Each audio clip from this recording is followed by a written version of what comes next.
Hi everyone, and thanks for joining us tonight. My name is Trish, and I'm the proprietor of Downtown Book and Sound, and I want to welcome all of you tonight for coming out.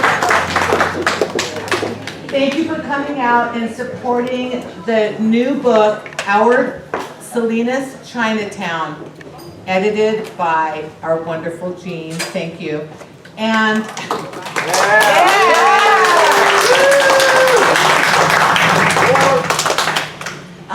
the music has taken a break so that we can have some reading done by the contributors, the authors of this book that was edited by Jean. And I'm going to turn the mic over to Jean right now, and she is going to introduce the first reader. Thank you all for being here tonight. We really appreciate it. Hello, everybody. I hope you can hear me okay. First of all, I want to give a shout out to some people who've helped us publish this book. First of all, there is a dedication at the front of this book to some friends that we lost during the last 3 or 4 years. And so I want to just give a shout out to them and a thank you to them. They are Wally Atai Jr., Jerry Lowe Sabado, May Sakasagawa, Just T. Tabasa Jr., and Richard Villegas. These folks have all been really passionate about preserving the history of the Asian American communities in Salinas and Chinatown and Monterey County, and we miss them a lot. And next I would like to thank the Arts Council for Monterey County, particularly Aaron Lyman, Clara Hickmanova, and Jackie Atchison for funding the production of this book. So I don't know if any of them are here. I know they're busy because they've got an art gallery opening just down the street. So you can also stop over there. But big thanks to them. And also we would like to thank the Community Foundation for Monterey County, especially Janet Shing and Joel Hernandez Laguna, and all the folks over there for the wonderful support that they have given to ACE over the years. Their funding for staffing has also helped to produce this book. So, thank you. Next, I would like to ask Supervisor Luis Alejo to come up. And he said he would be happy to read this proclamation. Thank you very much to everyone for coming out here today. I'm really honored to be here as the chair of the Monterey County Board of Supervisors.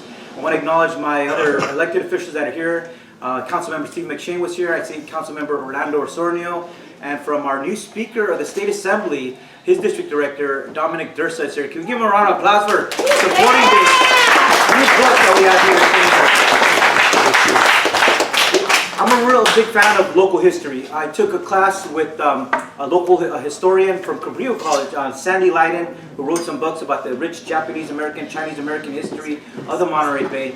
But he used to tell us as students, it's not enough just to be born local. You have to know the local history. And that makes you a true local of this community. And he would give you a certificate after passing his 2 classes, 2 semesters. And I was working for the Superior Court on a Friday night, taking a 3-hour course every Friday until I passed both of those classes. So I'm here to celebrate this wonderful new book on the rich history of Salinas' Chinatown. I want to thank all the contributors for making this happen. But when you write these books and you put these stories to paper, it's not only important for our community today to know it, but for our future generations to be able to read these stories and know the history of this wonderful community that we live in. So, on behalf of the Monterey County Board of Supervisors, we're presenting this proclamation to all of you today. It says, we congratulate you on your book entitled Our Salinas Chinatown. Thank you for being an inspiration for many residents by sharing the beautiful culture and history of Salinas' Chinatown and the diverse communities that shape this neighborhood. Your commitment to uplift and shedding light to the rich stories of the Salinas Chinatown is truly commendable. We wish you continued success on educating our community, especially our younger generations, about the amazing history of our city. So we want to thank you all for doing this. I had a chance to speak to Albert, Elmer, Kathy, who shared some amazing pieces of your family story. It shows that many of our families did the same hard work, came together and supported each other to realize the American dream. And now the next generations are able to have better opportunities because of the sacrifice of your parents and your families. So with that, thank you very much. Muchas gracias.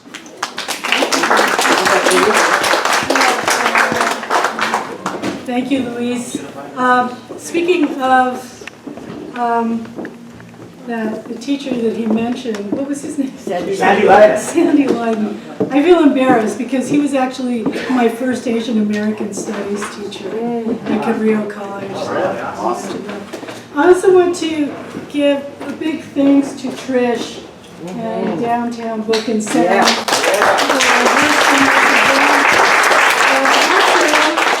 Check out the map that she created for us. It's in the beginning of the book. The map she did of Salinas Chinatown. And I think she did a color version of this too, so maybe at some point. I'm finishing the color version. Yeah. So thank you so much for your support. So yeah, I'm Jean Vengua. I was past co-chair of ACE along with Kathy Chavez Miller for about 6 years. And I just want to say right off that even though I thought I knew a lot about Chinatown when I started editing this book, I realized that there's so much more that I don't know about Chinatown. And one of the biggest things I think was, I knew that Chinatown was a multicultural kind of neighborhood, but I don't think I didn't really get it until I read the essays in this book.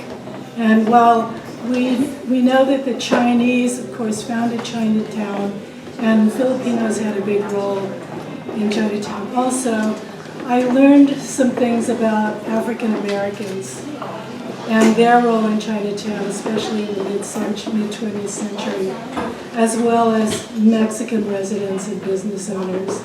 So it's just a really, the more that I read about it, the more I learn.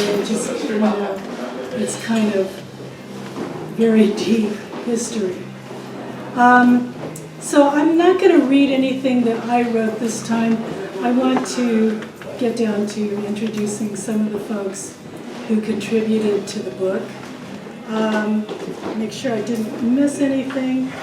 When you check out the book, I also want you to check out the artists who contributed, because there is a growing group of artists in Chinatown. Some of them are in this book, but there are other artists who are starting to contribute. And Juan Carlos, for example, has a gallery in Chinatown, Urban Arts Collaborative, and he has some work in here also. So check that out when you get the book. And I think that I will, one other thing. I just want to say one other thing. So, John Steinbeck, you know that guy? Yeah. So, He owns a library, right? I like John Steinbeck. I've read a lot of his work. It's great. But he did kind of set the tone for what Chinatown is perceived. And, he was an outsider to Chinatown. So it's really great, I think, to have these stories from people who grew up in Chinatown. So I would like to introduce Kathy Chavez Miller. Whoops. I'll give it back to you. I'm going to ask the writers to please keep their readings to about 5 minutes, because we're going to have a Q&A afterwards. And I'm going to let you all introduce yourselves. So, Kathy. Good evening, everyone. So great to see everybody, and thank you, Jean, so much, and thank you for all your hard work and editing on this wonderful book. And so my little contribution here is Nissen Road to Chinatown. I have fond memories of going to my grandma's restaurant in Chinatown on Sunday, The El Faro restaurant was my grandmother Virginia Ramirez Chavez's second restaurant in the early 1950s at 92 Soledad Street, 2 doors east of the Republic Cafe between the Lotus Inn and the residential Hotel Caminos. She worked 7 days a week. The shiny candy shelves and clean sidewalks full of 4-doored soldiers in crisp olive uniforms surrounded the El Faro, her restaurant. Across the street, colorful brooms burst from the cardboard barrel in front of the Filipino grocery store. The green gold inn's huge mirrors captured my imagination. We played in the alleys of the inn.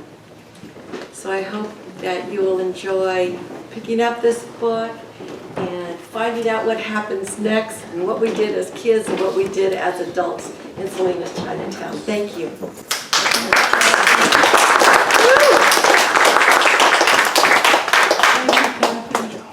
And next, Larry Hirahara. Good evening. Thanks everybody for showing up. My name is Larry Hirahara. I've been working on the Chinatown project for about 20 years. But I'd like to, there's an oral interview and I had several interviews personally with Kay Endo Masatani. Their family had a business in Chinatown. The walk to Lincoln School seemed like a long way to young Kay. At that time, Japan had invaded China and the two countries were at war. Although Kay lived on Soledad Street in the heart of Chinatown, her parents did not allow her to associate with the Chinese. Likewise, the Chinese families did not encourage their children to associate with the Japanese. Kay, however, had a Chinese childhood friend named Helen Lo. As they walked to school after they left Chinatown, they would associate and be friends until they returned to Chinatown. Then they would separate at California and Market Streets and arrive at their homes on different routes. In her post-war experience, there was no place for her to stay, since the family business was from before the war were now rented property. Returning was a terrible experience for Kay. She had become a schoolgirl. Like a nanny, she cooked, cleaned, and took care of their family's children. She stayed with the Skonbergs and Lamar of Lamar Tire's family. She was also attending Salinas High.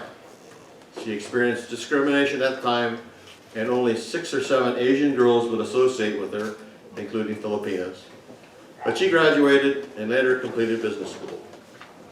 One of the families at the house she stayed at had their own friends that would often visit. These friends were from a family affected by the Bataan Death March. When this family visited, Kay was told to hide in the back room and not come out. Despite the discrimination, Kay said that living with the white family was a good experience because it showed her a lifestyle she would have never been exposed to. Thank you.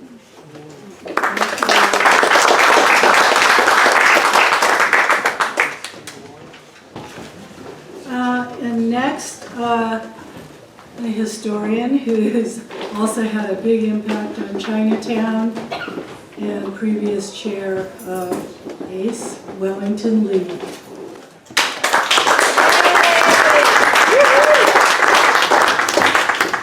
Hello, thank you. This book is the tip of the iceberg. I mean, there are lots of stories.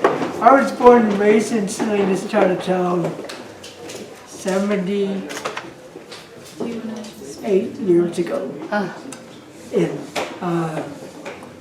And I would hope, I came back home from San Francisco to write a book, and I'm still working on it, and I think I better hurry up. But anyway, I wanted to read one paragraph when I was interviewed, and the question was, what do you remember most fondly about Chinatown? Well, there were so many things, but here goes. Living in a very old but handy storefront house where various rooms upstairs and downstairs had distinctive smells and uses.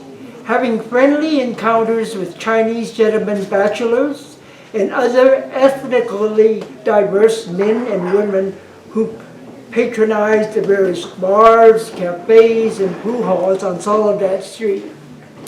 Waking up to Mexican love songs, as well as rock and roll, rhythm and blues songs blaring out of loudspeakers on weekends.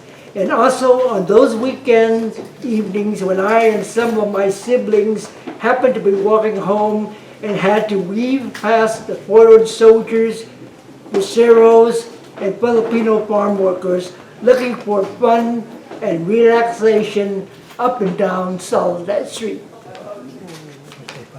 And I just wanted to also to just add one more thing. It's whenever the trains arrived on the tracks that crossed Soledad and East Market Street, the roar of their engines seemed to shake up our wooden house every time. That's my contribution.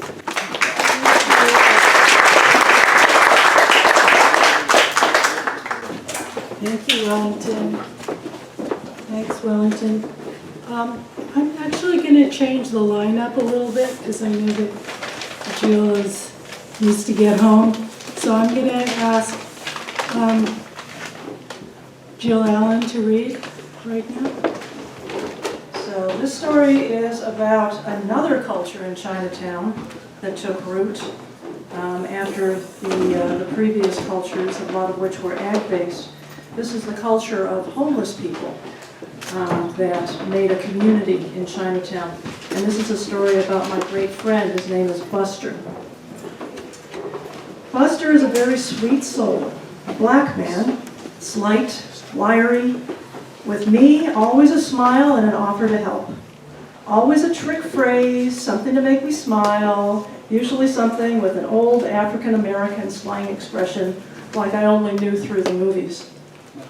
With great regularity and without being asked, he emptied the trash in our offices upstairs at Dorothy's place. So get the picture here.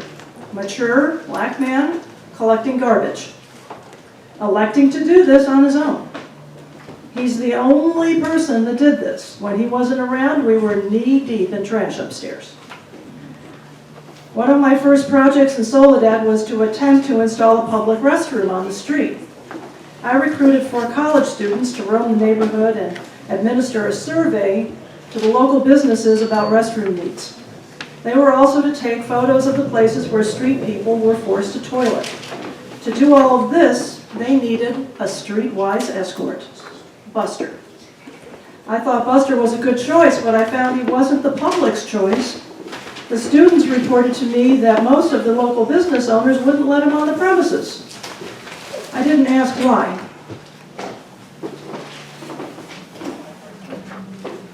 Recently, I needed to get some work done on my car at the shop, maybe half a mile away. I needed to walk from the office to the shop to pick up the car. Nice stroll through a spent neighborhood that wouldn't normally be much of a strain, but I had my briefcase with me, a 15-pound shoulder bag that contained my antiquated laptop, books, and more paper than anyone should carry around. That afternoon, I shouldered the bag and took up on foot for the shop.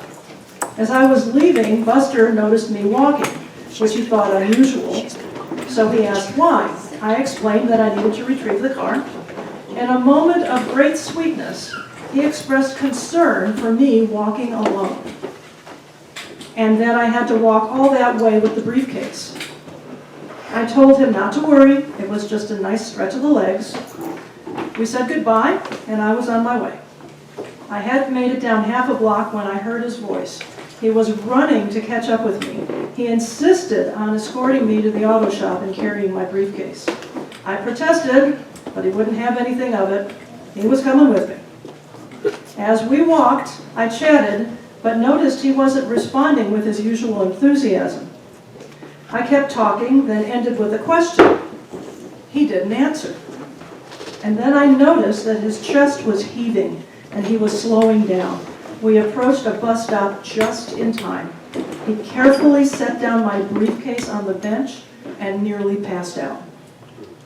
After a minute, in which I was scared almost to the point of calling an ambulance, he recovered. Buster has emphysema. He literally risked his life to carry my briefcase. After he rested, we walked the rest of the way together, each carrying the briefcase in turns. I gave him a ride back to Dorothy's, and life went on. But not as before, at least not for me. I got to walk in the presence of greatness for just a while, and I can't forget that.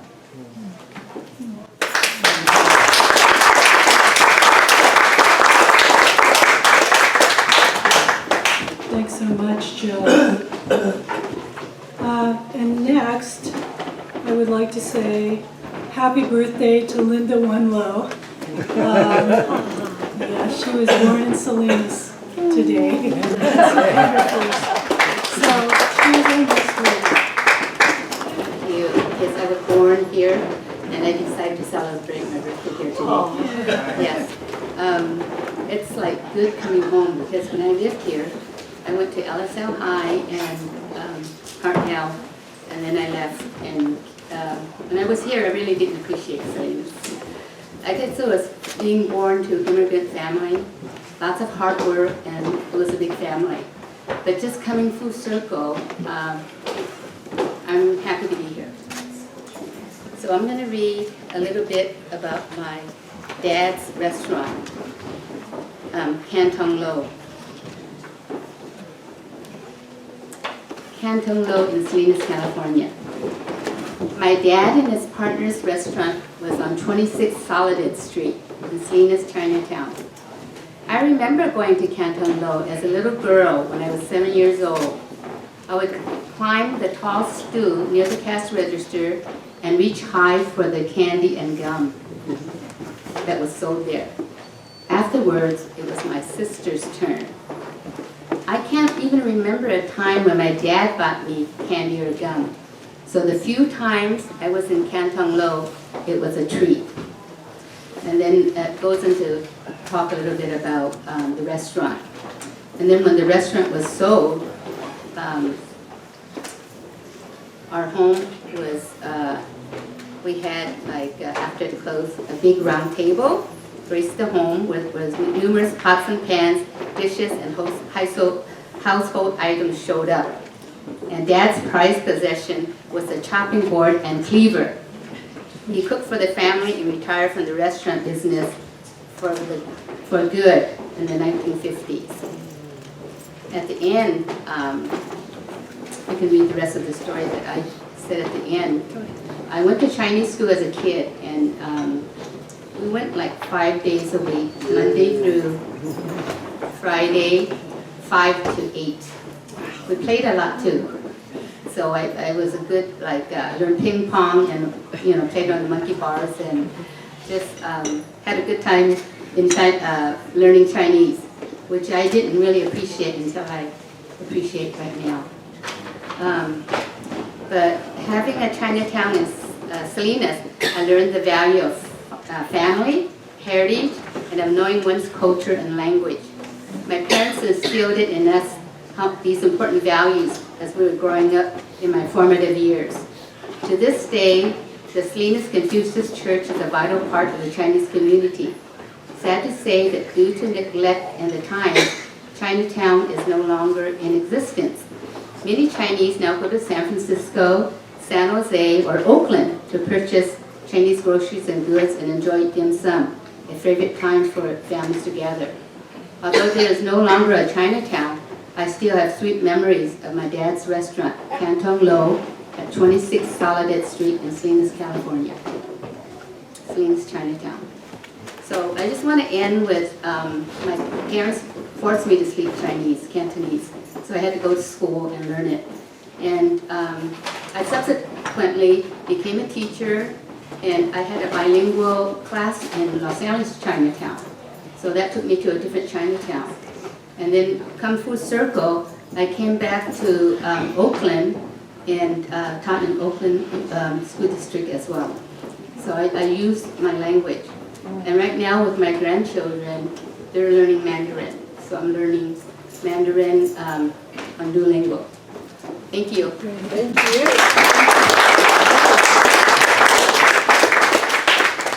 Oh, I see we have more books here, just to let you know. Thank you, Linda. Next up, I'd like to welcome Al Baggio. Al is on the ACE board and also a historian. My name is Al Vengua. I was born and raised in Salinas. Just to show how old I am, the total population of Salinas was only a little over 4,000. So rather than read the entire text of the story that I wrote, I just want to read a couple of paragraphs, which is, I thought was perfect. During the early 1920s, Filipino immigration into the United States increased by 900%. 45,000 Filipinos had entered the United States. Out of that number, 67% lived in California. One glaring factor for the increase of Filipino immigration was the passage of the Japanese Exclusionary Act in 1924. California farmers had depended on Japanese labor and had to look to the Philippines and Mexico as a new source of cheap labor. Due to the heavy influx of Filipino immigrants, certain segments of the white society became xenophobic, which led to labor unrest and race riots during the late 1920s and 1930s. Because of the sensitive social situation, Filipinos congregate and socialize and develop businesses in the Salinas Chinatown area. During the decades of the 1930s through the 1960s, Filipinos owned or managed several businesses in Chinatown. One was the PI Market, which was located on Salinas Street, right across from the Republic Cafe. A restaurant called Loretta's Cafe was owned by Magdalena Rigonati. She named the restaurant after her only daughter.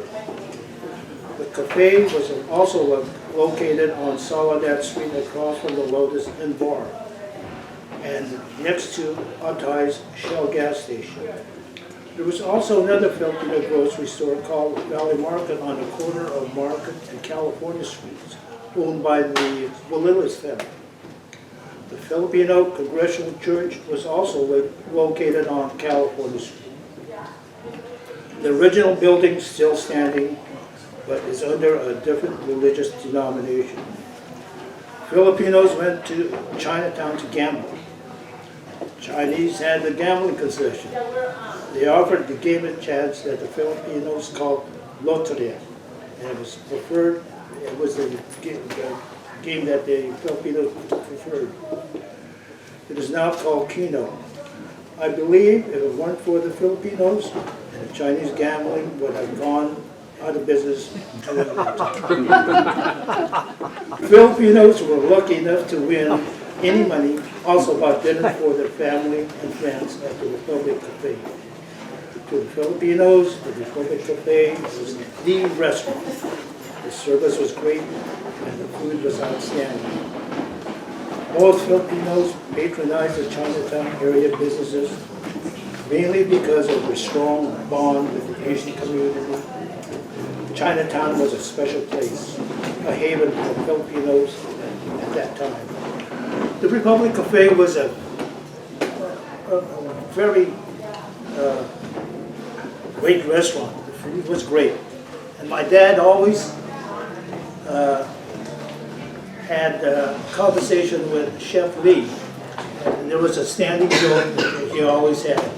He always counted the cats to see that there weren't any cats missing, and it was put on the food. But I was born and raised in Salinas. I graduated from spring school located on Hitchcock Road. Went to Salinas High School, which was the only high school in town. I went to Hartnell for one semester, got drafted, was stationed in Germany for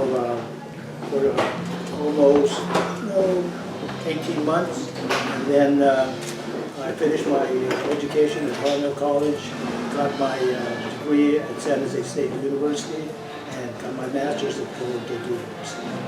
I just want to know, tell everybody that Chinatown was a very special place.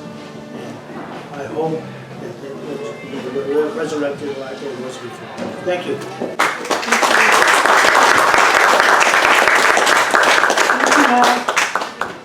I'm just letting you know, one of the cooks from the Republic Cafe is here tonight, so he can have his say too. But before that, I'd like to welcome Tom Yamashita, who actually will talk a little bit more about it. Hi everyone, my name is Tom Yamashita. Grew up in Salinas, graduated from LSL High. So my story is in page 77. It's a story of our visits to Republic Cafe back in the late 70s. My parents were in the flower business and we would go there because they didn't have time to cook. So I'm going to read a little excerpt from that. What I remember about eating at the Republic Cafe was that we always went into the restaurant from the back door. We would park at the Buddhist temple parking lot right behind the cafe.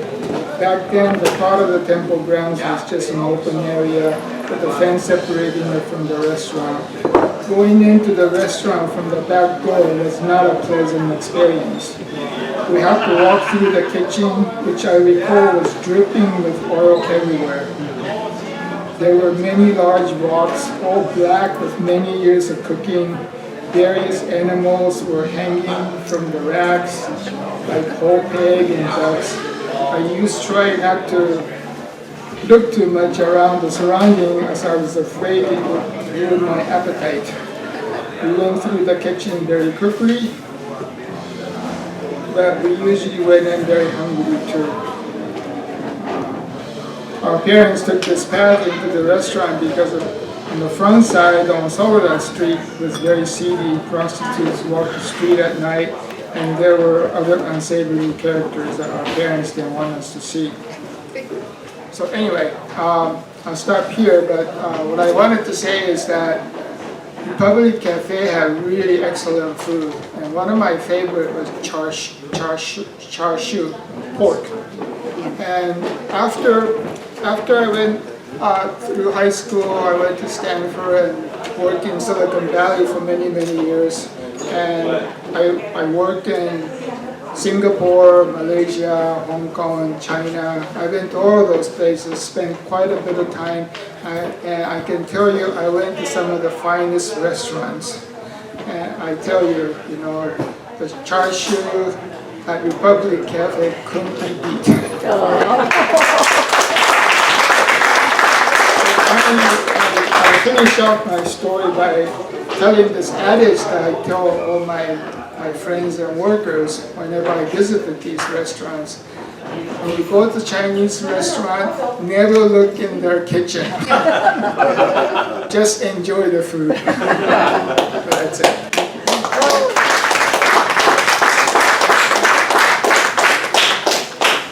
Thank you, Tom. Tom is also the president of the Salinas Buddhist Temple. And now, I'd like to welcome Albert Fong, who can talk about his firsthand experience of working in the Republic Cafe, among other things. I especially thank Jean for doing the editing of this book and everyone that contributed and everyone that made this happen. It's interesting because when Jean was putting out about doing this little story, and I was kind of reluctant because I didn't go to school to write. I mean, I went to Berkeley as a scientist. So anyway, I said, this is not going to be good. So, but anyway, she was persistent and kind to offer this. So I said, okay, I'll get on my computer. And one day, just before she was going to do all this editing, I typed it in about 10-15 minutes. So my story is pretty general and straightforward, and it'll give you an introduction. And for you that don't know me, I'm Albert Fong, and I'll tell you my story. And I'm on start at page 47, and my title was My Chinatown Story. And I'll read it. It's brief. So anyway, my Chinatown story begins before the 1920s when my father, Frank Fong, at the age of 19, immigrated to the United States to live with his uncle and cousins in Salinas. He went back to China and married my mom in 1925. On returning to the United States, he had an opportunity to work on a ranch as a cook. He worked for the Hanson Ranch until his retirement. My siblings and I lived on the ranch and later lived in town because we had to go to school in the early 50s. Some of my cousins continued to live in Chinatown until the late 60s. My Fong family owned La Perla Inn, which was right next door to the Public Cafe. I remember they lived next door and where the Victory Mission is now on Salinas Street. As kids, we looked forward to walking to town with my dad when he came from the ranch, which was mostly only once a year. We would enjoy a family outing and watch the Comadale Parade and the carnival around Chinatown area. During the year, there were many Chinese community events that we participated in. The Chinese New Year celebration was paramount. Whether it be dancing phoenix or dragons and fireworks popping, we watched mostly Chinese classic movies, enjoyed dim sum, refreshments, and many Chinese children's games. And there was a double tent celebration was the autumn festival they called Children's Day, and then there was Christmas programs, all with movies and refreshments, and we had fun. At age 13, I was asked to help my cousin Tony, and his Chinese name was Tom, at the restaurant. In the book it says Fong's Restaurant, but it's actually the Republic Cafe, where he worked and partnered with the Atai family. I was a busboy, then dishwasher, then helped prepare foods, and later helped to cook some of the dishes for the patrons. I worked part-time at Republic Cafe on Soledad Street until I moved away to go to college in 1971. During my time, the restaurant hosted many banquet dinners, especially during the Chinese New Year, for especially the two associations on Chinatown, the Su Sing Tong and the Beng Gong Tong. I helped with preparing 3 to 4 banquets a day. I nearly died because the preparation began on Thursday and the cleanup continued until Monday morning. It was rough working and going to school at the same time. I remember the Atai other properties like the Shell gas station on the southwest end of Chinatown. I remember going into the vacant, abandoned Marion's Club next to the Lotus Inn bar in the 50s and 60s. I remember the Green Gold Motel and the little grocery store below with the bars and the pool and card rooms. I remember Leon's Club and Lord Luther's at the end of Chinatown. There was also the Golden Aster restaurant across from the Beng Gong Tong.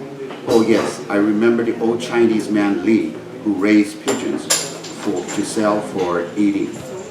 The Republic Cafe had the best and most authentic Chinese food in the area, comparable to the Chinese food in San Francisco Chinatown, as you heard from other authors.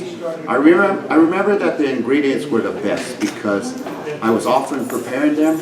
We used the best quality of fresh meats and vegetables to prepare the foods on the menu. The customers really enjoy eating there.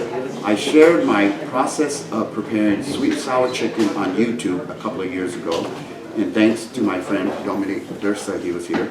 And I look forward to sharing more Chinatown story in the future. Thank you. And Chinese, one of the important things that we want to wish everyone to have good health and happiness. And because I grew up in America and born here, as an American, we want to wish that God blesses everyone. Thank you very much.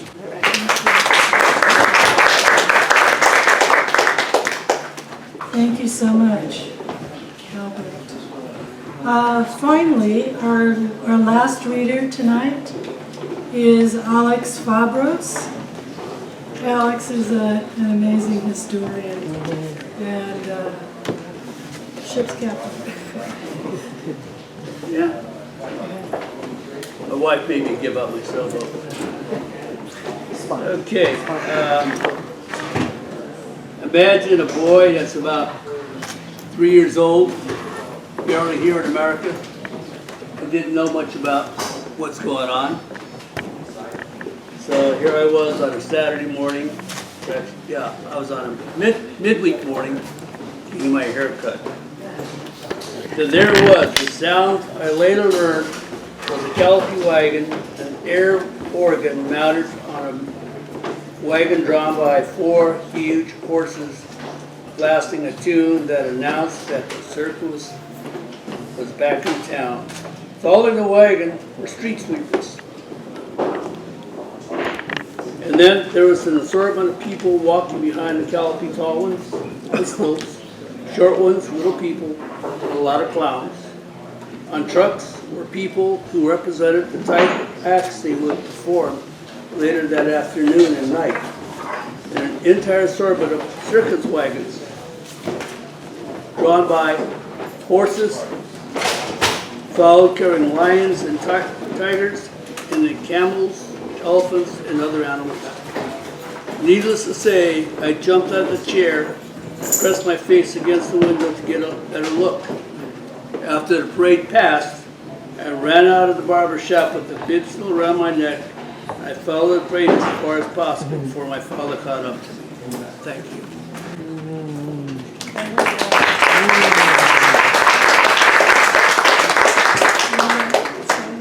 And I was a college dropout, okay?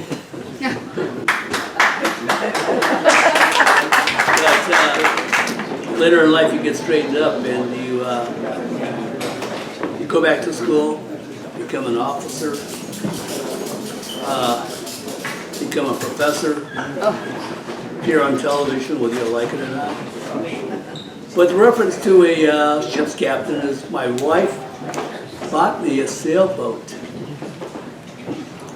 And that permitted me to sail almost anywhere I wanted beyond my imagination. Thank you.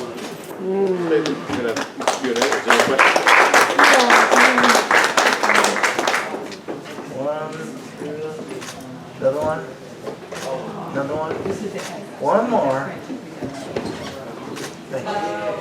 Okay, thanks, Elmer. Any questions about the book or, you know, the making of the book or Chinatown or? I have a, it's not really a question, but it's more like a comment, and I just really want to appreciate all of you that are here right now, sharing your story. And I'm a visual interdisciplinary artist, and I'm housed in Chinatown. I grew up in Salinas, and I stayed here as a professional artist.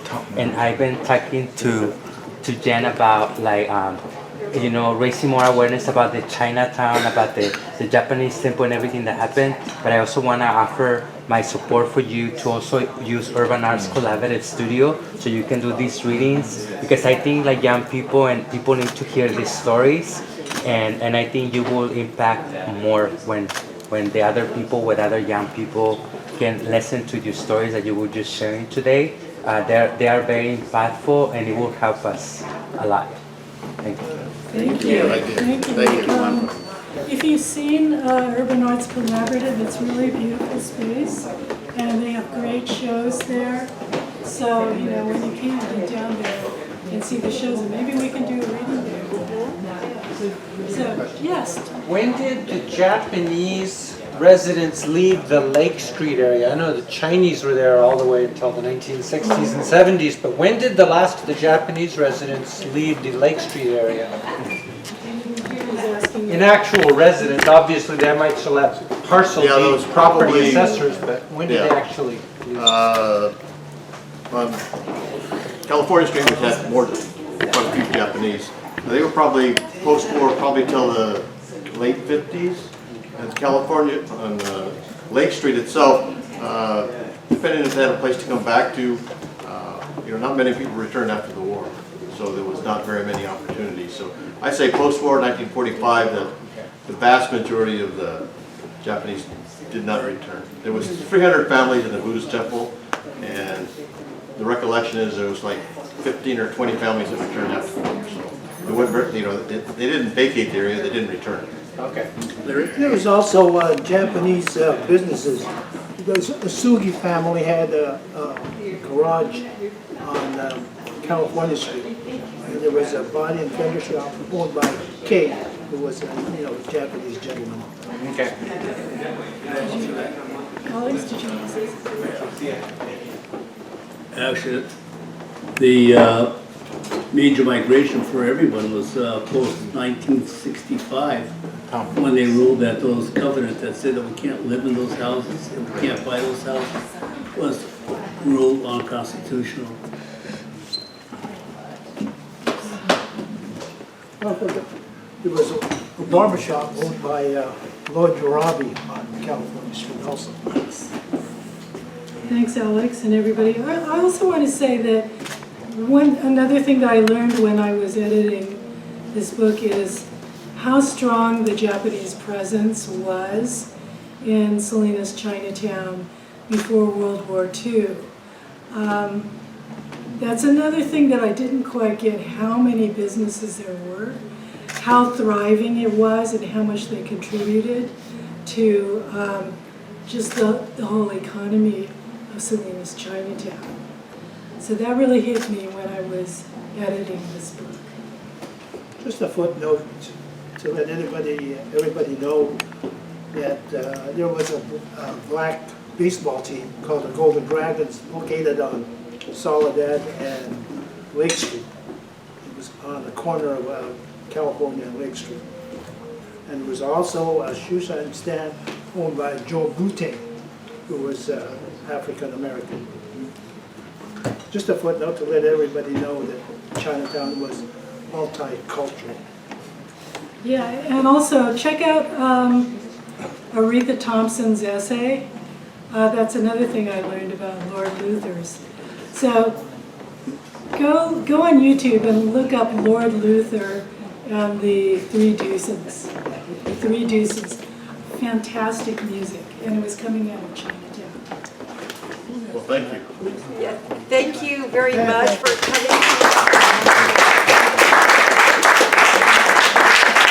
And I'd also just like to say that this is a book of memories, and also this group that I'm a part of, we are looking toward the future and being partners with the city of Salinas and revitalization of Salinas Chinatown. And so we do have art galleries there that are active. We have an office there in Moongate Plaza. So we are working together to revitalize the neighborhood with the city of Salinas, CSUMB, and we hope that you will come and enjoy our annual Asian Festival put on by the Asian Cultural Experience, and it happens every last Saturday in April. And so we look forward to that, the last Saturday in April of 2024. We hope that you will come visit the three centers, the Chinese Community Center, the Buddhist Temple, the Filipino Community Center, and we hope to grow it every year. And this year was our 13th, 14th? 15th. 15th, okay, it was 15th. So here we go in 2024. So we hope that you will come and enjoy some of the history and what we're doing in moving forward, the revitalization. So thank you. Yeah, thank you, and thanks to all our wonderful readers. Glad to have you here tonight. And thank you everyone for taking the time.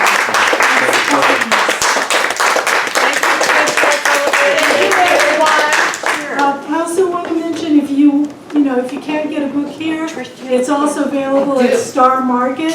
Yes, that's You know every what one. it is? Yay, And Star it's available- Yay to Star Market. Exciting. And it's also available online at salinasace.org/education. I just want to mention something. I'm actually on the National Board of Chinese American Citizens Alliance, and we have our convention in Las Vegas in a couple of weeks, and I will mention about this book. Actually, I wanted to give it to a few people there. There's one of the vice president. He actually is one of the Chins that own Chin's Brothers. The uncles and dad own Chin's Brothers grocery store. So I wanted to give him a copy.